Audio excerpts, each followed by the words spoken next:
I was just watching the end of Bomber's show. I didn't catch the whole show. I'm not here tomorrow night. Pink Pat's filling in. I heard someone say Pink Pat the other day, so thought I'd use that. And I'm not telling you have to, but I'm sure that if it warrants it, maybe you'll find something in Bomber's show to have a look at tomorrow night. Should it be? But I was watching at the very end, and it's Claudette.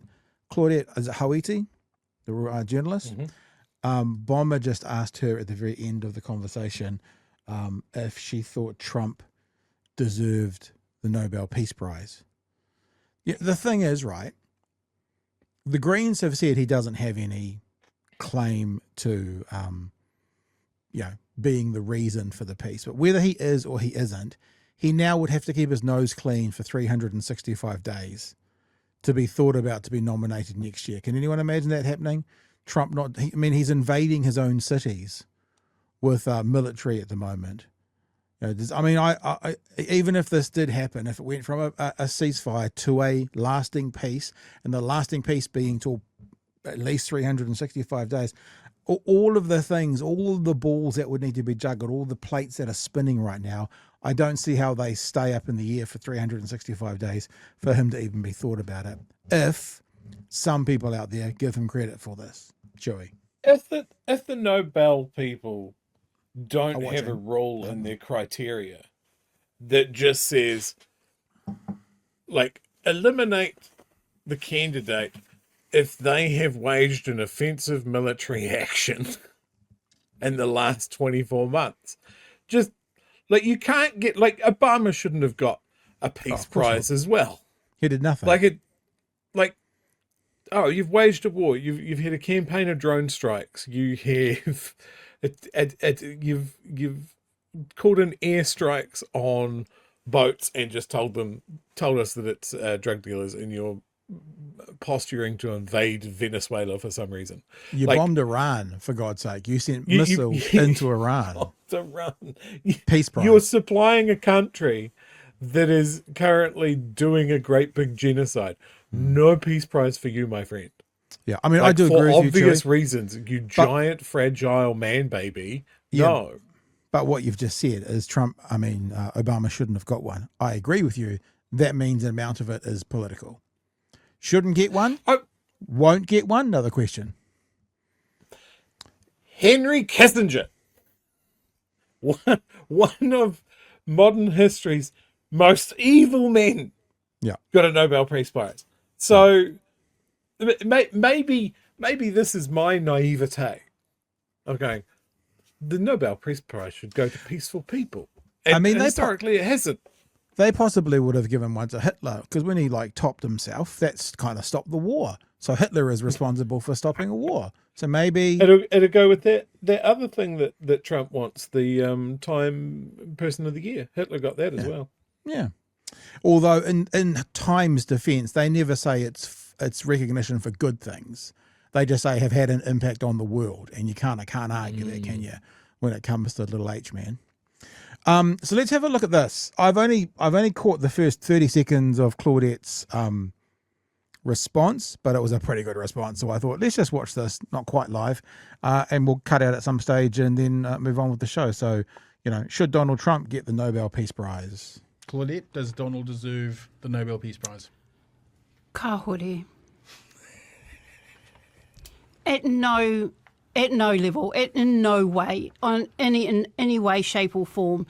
And this is all just theatrics. This is all performative. That seems to be a bit of a buzzword at the moment. This is all theatrics, and you cannot possibly think that this guy is a guy that wants long-lasting peace. I mean, his country sells arms. His country bombs people, and you want to give the leader of a country that sells arms. Imagine the store that sells all the chocolate jelly beans. That's their thing, and they decide that they're going to put a law in place that makes it illegal to buy chocolate jelly beans. Would they do that? I mean, a lasting peace, so you can stop making hundreds of billions of dollars of sales a year because it's lasting peace. It's not a particularly good business plan. That kills babies and bombs other countries that kill babies and women. A peace prize? Preach. John. Both wars, Ukraine as well as Palestine, could have been averted if the United States had applied a no-fly zone over both. As soon as you depower Right.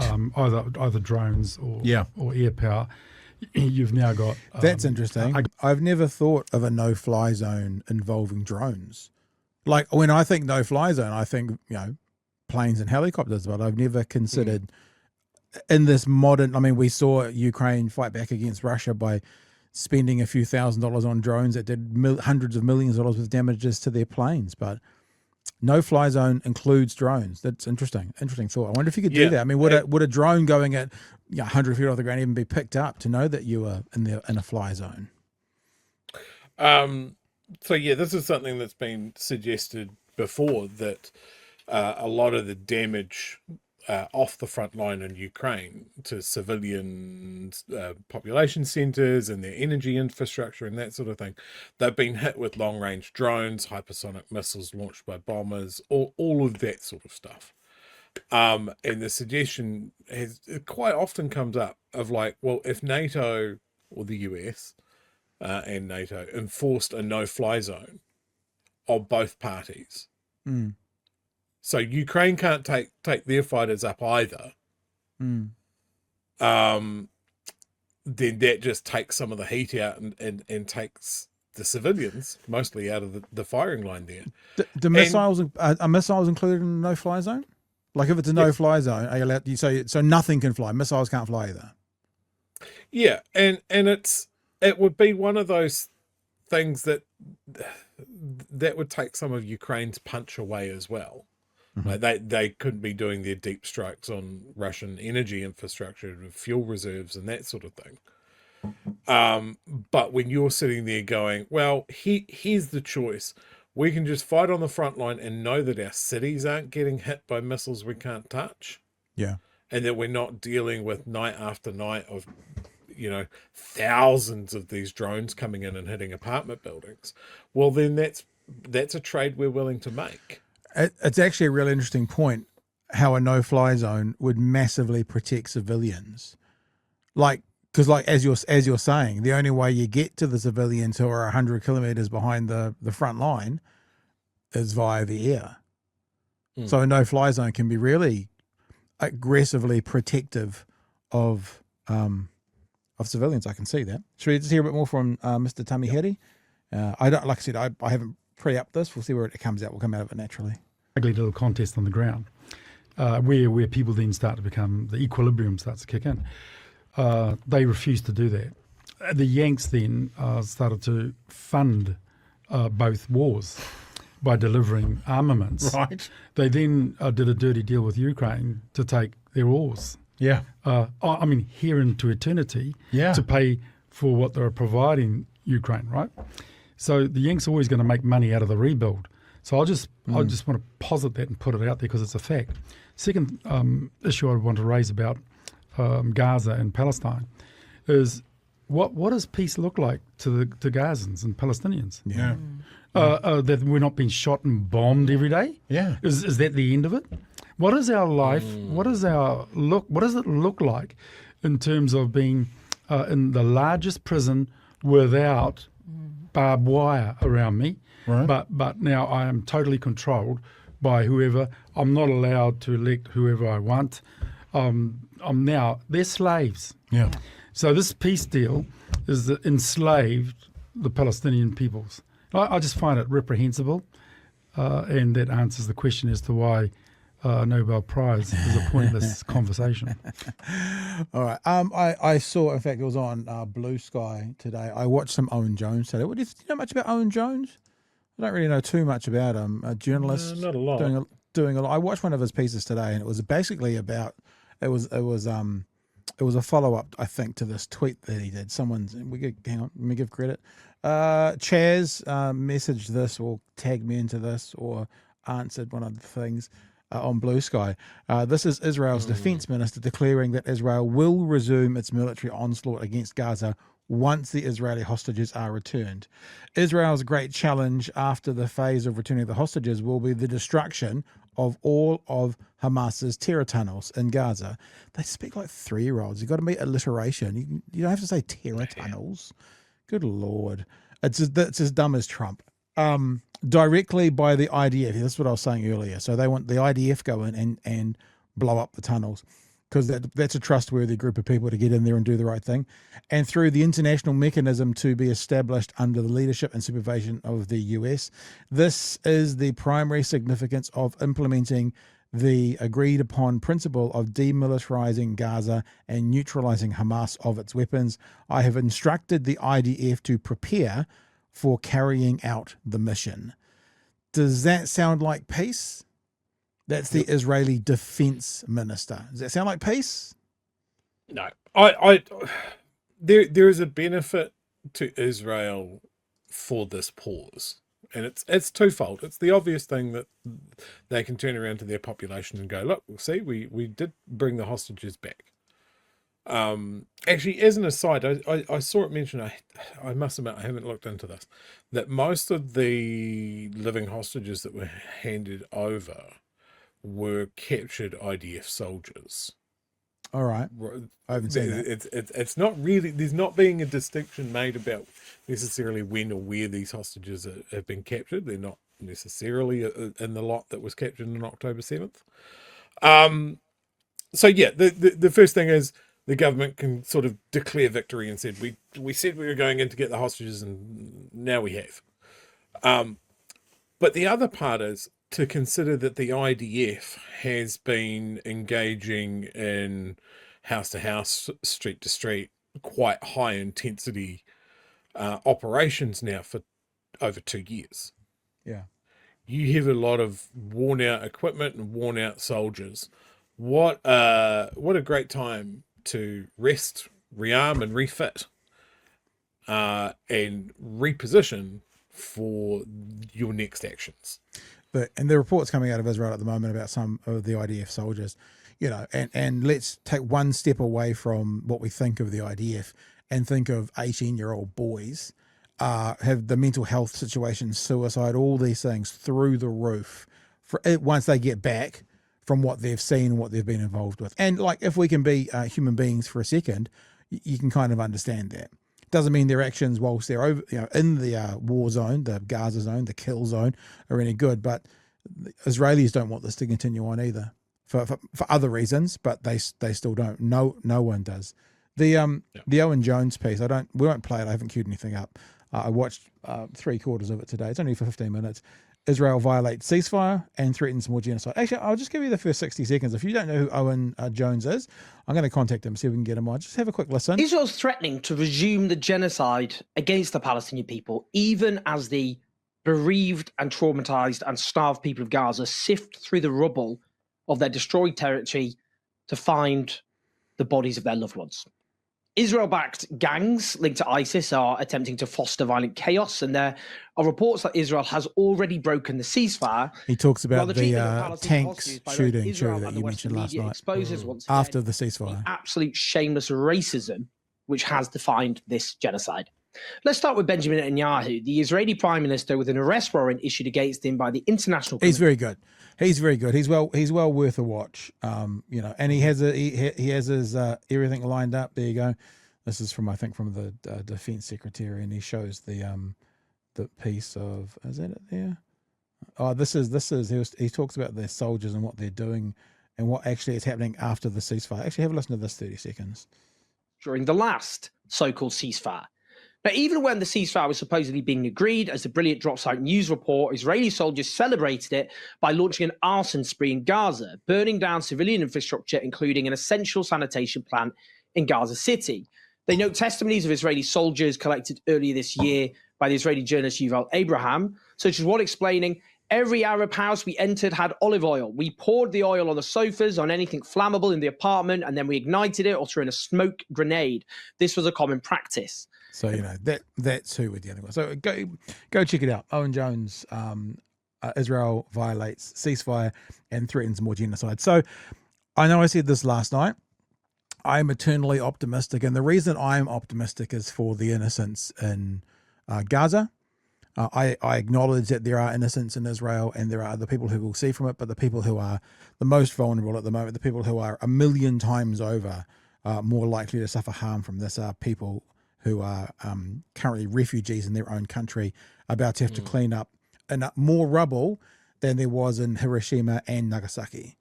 I don't know I don't know physically how that's even going to happen.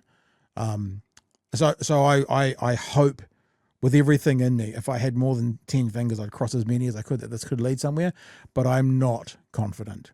I'm not confident. And I said last night, and I'll say it again, I don't give a flying fuck if this comes to a lasting and full peace and Donald Trump has had 1% say in it, and because of that he gets his Nobel Peace Prize, give baby his bottle, whatever. Lasting peace is the main thing that we're aiming for. Look, on that comment of just how destructive the IDF has been, they've been systematic. They have disabled, destroyed, and torn up water infrastructure, water plants, sewage plants, electrical infrastructure, roads. They've taken plows to just everything. They've ripped up crops. They have burnt everything. We've spoken before about the universities and the council record keeping, and all of that is gone. And it is a big part of why this is a genocide. So yeah, because they're trying to eliminate the people, and then they're trying to eliminate the ability for the people to come back. It's a definition of a genocide. Absolutely. And I feel, and I include our foreign minister in this, I feel that the people that are jumping up and down and sort of looking at people like you and I, Pat, and people on the left going, I don't know, it's good that people aren't perhaps getting bombed as much, but people are still being killed, and this doesn't feel like a fair peace. It doesn't feel like the Palestinians have been included in this. The UN's not there. It doesn't feel real good, but we'll see how we go. Meanwhile, Winston Peters is doing interviews on Al Jazeera and doing fucking victory laps and going, why is Chloe not thanking me for my tiny part in this? He apparently reckons that his actions have had something to do with this peace process. It is sickening to see him taking this tact. Like, we're too small to recognize. I know interrupt sometimes, and I'm sorry for interrupting. What the fuck did he do? Like, honestly, what did he actually do? Even if it added that 1%, what was it? Yeah, apparently by not recognizing Palestine. Ugh. Okay, so that means they're going to do it now. Come on, we're waiting, Winston. Yeah. So you've had this big win. All the things you said. Yeah, now you can do it. We couldn't do it in an act of conflict. Look, the other thing that has driven me absolutely batty in the coverage of this is Hamas is releasing hostages. Okay, they've always been called hostages. That's fine. I actually don't have a problem with it. It fits the definition of a hostage. Israel are releasing prisoners. Yeah.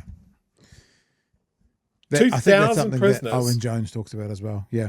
2,000 prisoners, most of which have been held without trial or very much a military tribunal kangaroo court with no jury, like something like a 98% conviction rate through their settler courts or whatever.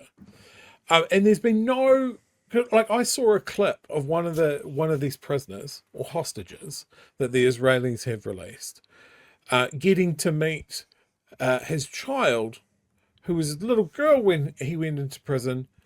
He's been in prison for 20 years. Now, I was waiting for someone, any journalist, to go, I'm just going to run the math on that.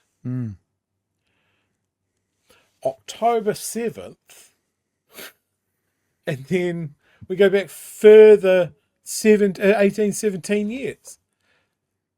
So again, when people have said this did not start on October 7th, that's what we mean. When the Israeli regime is black-bagging Palestinians into a prison without trial for 20 fucking years. And there's no mention of why he was there. There were also reports today that most, obviously not all, but most of the ones released today were taken after October the 7th, specifically for the reason to have something to negotiate with. So obviously that's not all of them, but a chunk of them, the accusation is that's why they were taken hostage. And yeah, you're right, Chewie. It's this whole thing, and you said it last night about denouncing Hamas. And yep, now we started quite early on stopping doing that because, of course, terrorist acts gets denounced by anybody. But how about war crimes, them as well? Yes, of course, hostages should be free. But how about the other side with hostages? Never seem to get the same traction in the media.